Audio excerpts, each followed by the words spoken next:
ఎనిమిది వసంతాలు మూవీలో కాశీ సీన్ వల్ల ఒక కాంట్రవర్సీ జరిగింది. కాశీ లాంటి ప్లేస్‌లో ఇలాంటి ఒక సీన్‌ని ఎందుకు తీశారు? ఈ విషయం గురించి ఈ సినిమా డైరెక్టర్ ఆల్రెడీ ఎక్స్‌ప్లనేషన్ ఇచ్చారు. చాలా సెన్సిబుల్‌గా మాట్లాడారు. అసలు ఈ సీన్ ఎలా కన్సీవ్ చేశారు? ఆయన థాట్స్ ఏంటి? ఇంటెన్షన్ ఏంటి బిహైండ్ ద సీన్ అని చెప్పి. నాకేమనిపిస్తదంటే అన్ని చోట్ల అన్ని రకాల మనుషులు ఉంటారు. ఎందుకంటే కాశీ కావచ్చు, వేరే ఏ ప్లేస్ అయినా కావచ్చు, అన్నీ భూమి మీదే కదా ఉన్నాయి.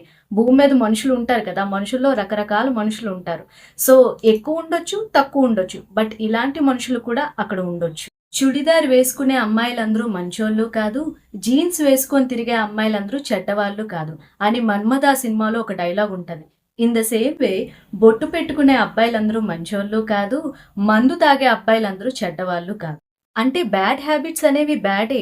బట్ జస్ట్ ఆ హ్యాబిట్‌ని చూసి మనం ఒక పర్సన్ క్యారెక్టర్‌ని అసెస్ చేయకూడదు. ఒక పర్టిక్యులర్ సిట్యుయేషన్‌లో ఆ పర్సన్ ఎలా బిహేవ్ చేస్తున్నారు, ఎలా రియాక్ట్ అవుతున్నారు అన్న దాన్ని బట్టే వాళ్ళ క్యారెక్టర్‌ని మనం జడ్జ్ చేయాలి తప్ప వాళ్ళ హ్యాబిట్స్‌ని బట్టి కాదు.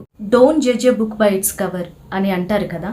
In the same way don't judge a person by their appearance or habits. అందరూ మగాళ్ళు ఒకలా ఉండరు అని నీతో వచ్చాను అన్న డైలాగ్‌తో ఈ సీన్ మొదలైతే, దుర్గా మా దర్శనం నాకిక్కడ డైరెక్ట్‌గా జరిగింది అన్న డైలాగ్‌తో ఈ సీన్‌ని ఎండ్ చేయడమే ఈ సీక్వెన్స్ మొత్తాన్ని జస్టిఫై చేసింది అని నాకనిపించింది.